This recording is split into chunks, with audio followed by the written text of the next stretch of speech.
Bom dia, meus alunos. Vamos agora à nossa revisão para A4.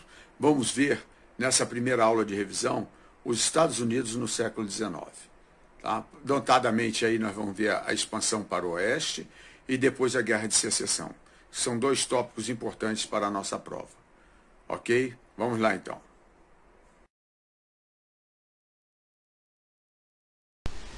Desde a independência dos Estados Unidos e o próprio reconhecimento da independência pela Inglaterra, a Inglaterra nunca assimilou muito bem que teria perdido, sempre manteve ali uma esperança de reaver as suas colônias ali da América, as 13 colônias.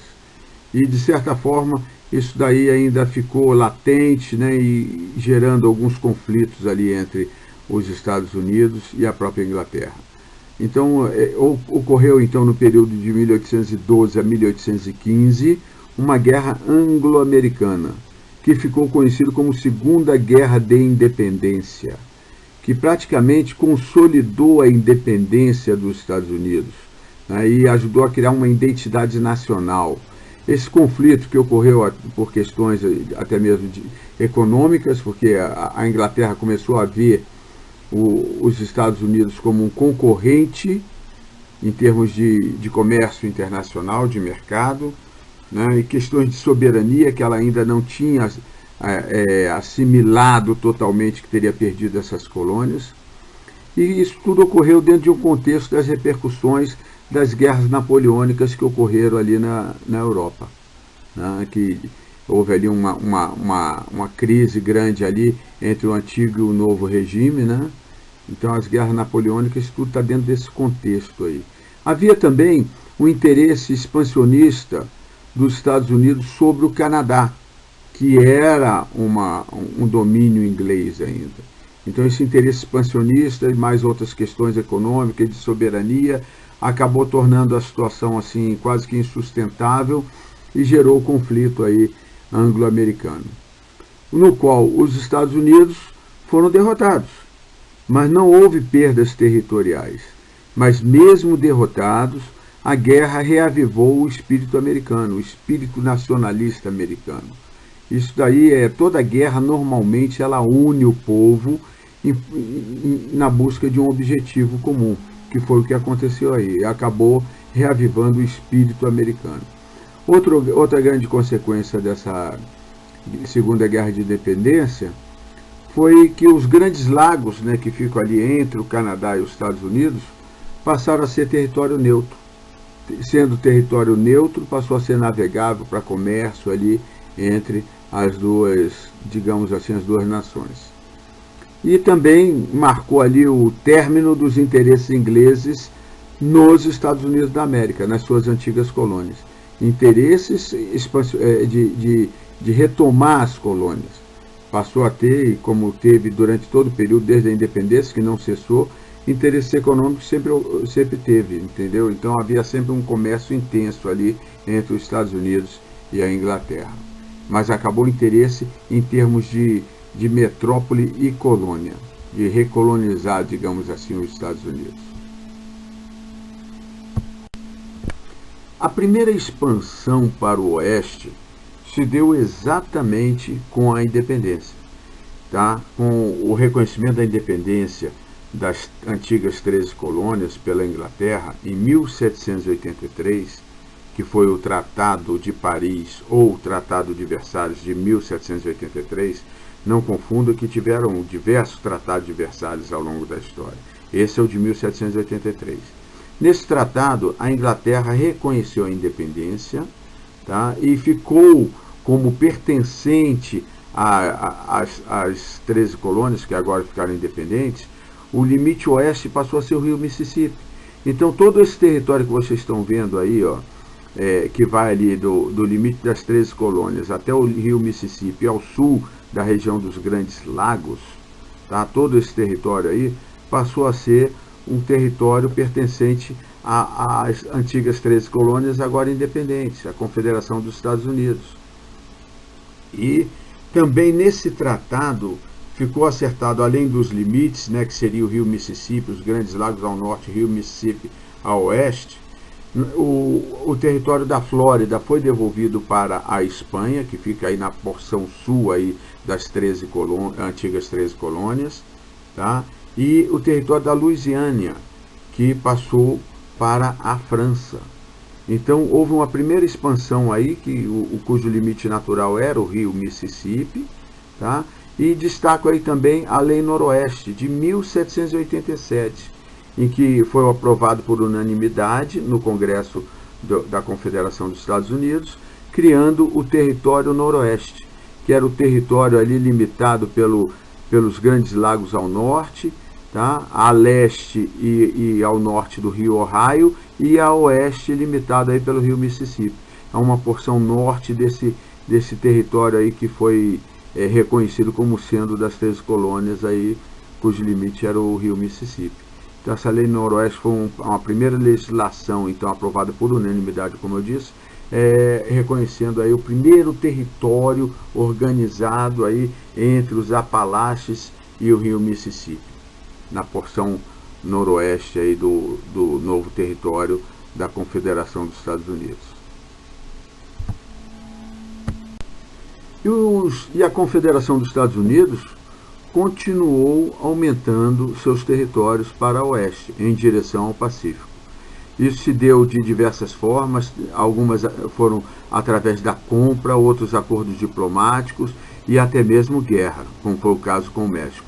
E agora nós vamos ver essa parte aí que está destacada, né, em que os Estados Unidos comprou da França, em 1803, a Louisiana. Lembra lá que o Tratado de Versalhes, ou de Paris, de 1783, a França ficou com a Louisiana? No contexto das guerras napoleônicas na Europa, a França de Napoleão estava precisando de recursos para a guerra, então ela vendeu a Louisiana para os Estados Unidos. Isso em 1803. Então, aumentando ainda mais o território dos Estados Unidos em direção ao oeste, em direção ao Pacífico. E também tivemos um acordo de compra, tá, da Flórida, que foi comprado da Espanha em 1819, tá, no Tratado de Adams-Onís, que é justamente o nome dos dois representantes dos dois países que fizeram o acordo, Adams e Onís. Então, foi comprado em 1819. Apenas como curiosidade, nós podemos dizer que, na época, a Louisiana foi comprada por 15 milhões e a Flórida por 5 milhões de dólares. Tá? Esses 15 milhões de dólares da época era um preço muito baixo, tá, para a extensão territorial que foi negociada, que corresponderia hoje a 300 milhões de dólares. O que são 300 milhões de dólares hoje? Não é quase nada, em termos desse território que foi negociado, aí que vocês podem ver que tem uma grande extensão territorial.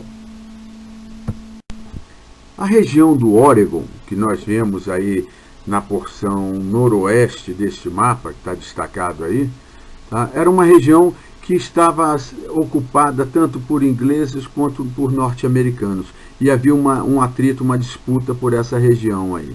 Então, através da diplomacia, a região foi cedida pela Inglaterra em 1846. Tá? Então, foi quando, através da diplomacia, se adquiriu aí a região do Oregon. Então, praticamente aí em 1846, os Estados Unidos conseguiram chegar no Pacífico, na região noroeste aí do território, tá? Oregon, que ele é limitado aí, ele se debruça sobre o Oceano Pacífico. E foi através da diplomacia. Então nós tivemos aí até agora regiões compradas e regiões adquiridas ou anexadas através da diplomacia. Ok? Agora nós vamos ver como é que se deu aí essa fase final da marcha para o oeste em direção ao Pacífico. Foi justamente através da conquista militar, através de uma campanha militar contra o México, que se deu de 1836 a 1845. Existe até uma frase popular mexicana, né, conhecida no México, que diz o seguinte, que está inclusive no livro didático dos senhores, que eu vou ler aqui. Pobre México, tão longe de Deus e tão perto dos Estados Unidos. Que azar que teve o México, hein, pessoal? Tão longe de Deus e tão perto dos Estados Unidos. Os Estados Unidos, com seu expansionismo em direção ao oeste, ele não podia deixar de cobiçar as terras ali do norte do México. Então, o Novo México, tem alguns estados que eu vou destacar aqui, que o nome até destoa do nome dos outros estados americanos. Por exemplo, Colorado, Novo México, Nevada, Arizona, Califórnia. Então, todos esses estados anteriormente pertenciam ao território mexicano, foram anexados através da guerra. E justamente uma região ali que, aí no mapa vocês estão vendo ali como Texas, Califórnia e Novo México, é uma região rica em minérios, com bastante vida selvagem, búfalos, cavalos selvagens e tribos indígenas que viviam espalhadas por ali e que eram pouco povoadas. E o governo mexicano, na época, um governo muito fraco, com pouca força, descentralizado, ele não tinha como controlar todo aquele território. E tudo começou na campanha do Texas. O Texas, na realidade, era território mexicano, tá? Em 1836, por questões de divergência, ali, particularmente com relação à escravidão, porque o Texas ele queria manter a escravidão e o México tinha abolido a escravidão em seu território, e o Texas tinha uma outra característica também, tinha muito norte-americano, muito estadunidense, plantando e usando a mão de obra escrava para plantar algodão, aquelas plantations que nós vimos lá, que era característica ali das colônias, das 13 colônias ali, particularmente da porção sul. Então tinham muito norte-americano ali que dependiam da mão de obra escrava. E por essa divergência que teve frontal com o governo mexicano, eles declararam sua independência em 1836. Houve conflito, houve guerra. Sim, houve. Mas eles conseguiram vencer as tropas mexicanas e foi reconhecida, então, a independência do Texas, no Convênio de Velasco. Então, eles legalizaram a escravidão e solicitaram a anexação aos Estados Unidos. Solicitaram isso em 1836, mas só foi aceita em 1845. E justamente essa aceitação da anexação do Texas aos Estados Unidos, o México ainda não tinha reconhecido a perda do Texas, gerou ali o rompimento das relações diplomáticas do México com os Estados Unidos, que foi evoluindo para um conflito logo depois, justamente para que culminou com a conquista aí da Califórnia e do Novo México em 1848, no Tratado de Guadalupe Hidalgo. Então, a conquista ela concluiu realmente ali em 1848 com esse Tratado de Guadalupe Hidalgo. E teve ainda uma pequena porção ali ao sul da Califórnia que foi comprada ao México em 1853. E com isso aí nós encerramos aí, digamos assim, essa marcha para o oeste, consolidando ali praticamente as terras contínuas dos Estados Unidos da América do Norte.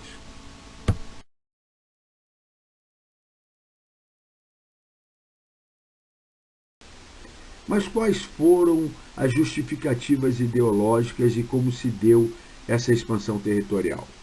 Primeiro, nós vamos destacar o embasamento ideológico. Nós temos como destaque aí três justificativas ideológicas, podemos dizer assim. A doutrina Monroe, o corolário Polk e o Destino Manifesto. A doutrina Monroe, que foi de 1823, do presidente Monroe, ela visava a própria segurança dos Estados Unidos frente à Santa Aliança. Estão lembrados lá a Santa Aliança, depois das guerras napoleônicas, né, em que as monarquias absolutistas se uniram para restabelecer o absolutismo na Europa? Visavam também restabelecer o colonialismo aqui na América, quer dizer, reconquistar suas antigas colônias.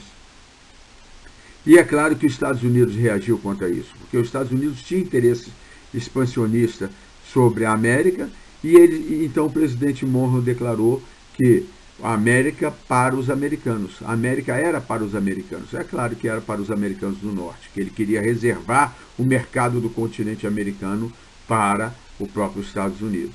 O corolário Polk né, dizia, isso foi na época do presidente Polk, americano, que dizia que os Estados Unidos estava aberto a novos estados que desejassem incorporar aos Estados Unidos. Então, qualquer outra colônia ou estado que se tornasse independente poderia incorporar os Estados Unidos. Isso daí facilitou bastante, por exemplo, a incorporação do Texas, que se tornou independente do México através de guerra e depois optou por incorporar os Estados Unidos. E o Destino Manifesto, que até hoje se usa muito essa justificativa, o americano ainda usa, de certa forma, que era o desejo divino da expansão dos Estados Unidos para levar liberdade e democracia para os outros povos. Bonito, né? Liberdade e democracia para os outros povos. Até hoje a gente ouve isso aí em algumas justificativas de intervenção dos Estados Unidos em outros países, como para levar a democracia para os outros povos. Isso daí era um desejo, era visto por eles e é visto até hoje quase como um desejo divino. Os Estados Unidos têm a nobre missão de fazer isso. Na realidade, isso é um embasamento ideológico para a expansão americana. E essa expansão se deu por três formas: tratados de diplomacia, por compras e por guerras. Por tratados de diplomacias, nós tivemos aí a primeira região a ser incorporada, que ia dos Montes Apalaches até o rio Mississippi, logo depois da independência. Nós tivemos também aí, por tratado de diplomacia dos Estados Unidos com a Inglaterra, a anexação da região do Oregon. Por compras, os Estados Unidos comprou a Louisiana da França, comprou a Flórida da Espanha e comprou o Alasca da Rússia. E por guerras, como citei anteriormente, o próprio Texas, que se tornou independente por guerra e depois voluntariamente incorporou aos Estados Unidos, e depois o Novo México e a Califórnia, que os Estados Unidos tomou do México esse território por uma guerra. Ok?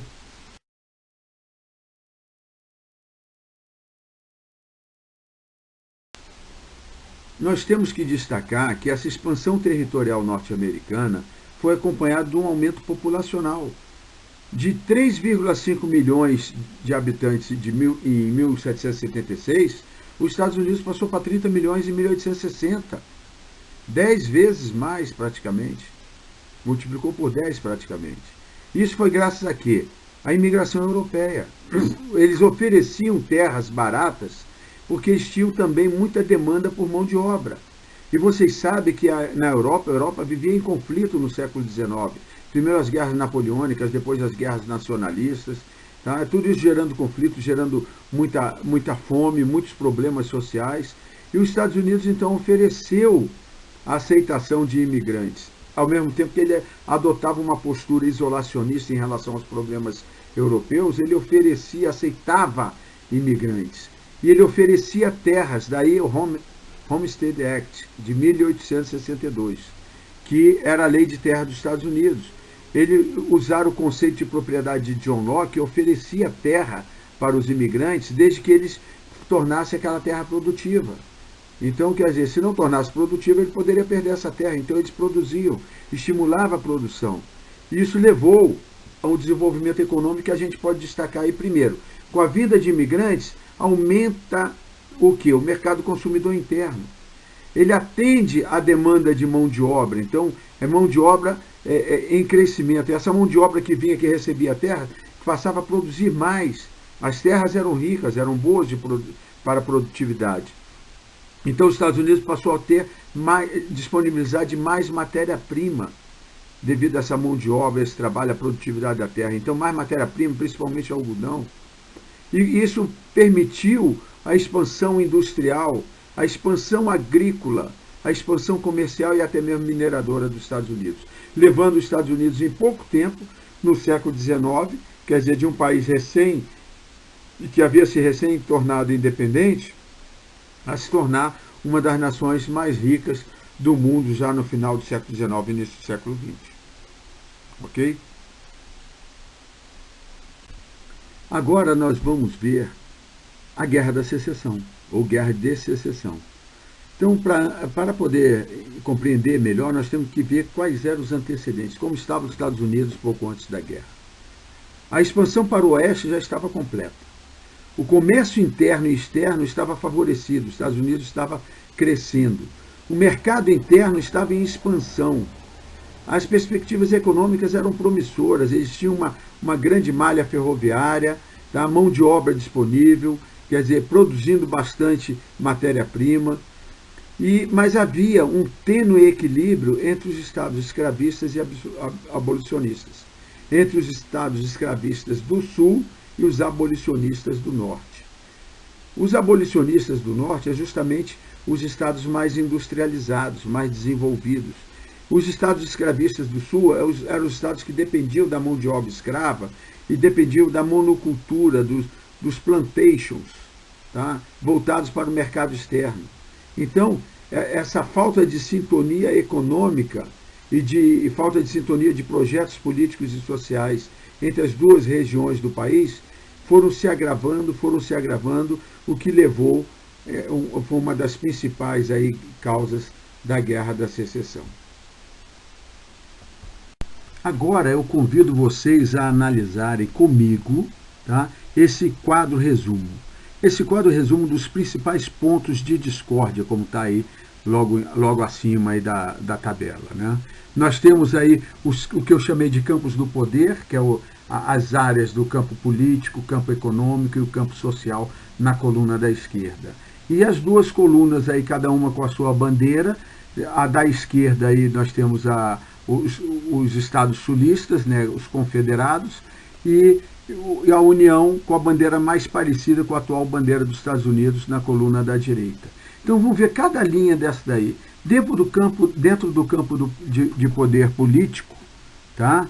Nós temos aí uma causa quase que imediata, uma diferença grande que foi uma causa quase que imediata da guerra, um pouco antes ali da guerra, tá? Foi a derrota do candidato sulista à presidência dos Estados Unidos, Jefferson Davis.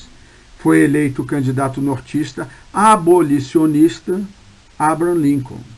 Então, a eleição de Abraham Lincoln, que era abolicionista e tinha pensamentos em termos econômicos diferentes, tá? Diferentes dos estados do sul, então gerou aí um ponto de discórdia grande. E os estados do sul não aceitaram a eleição de Abraham Lincoln. E iniciou-se aí uma tendência à separação. Declararam-se que iriam sair dos Estados Unidos, da Federação dos Estados Unidos. Então eles começaram a ter um separatismo. Por isso está aí um aspecto político aí também escrito, separatista e unionista. Então aí foi assim, uma causa quase que imediata, foi essa eleição, essa disputa eleitoral.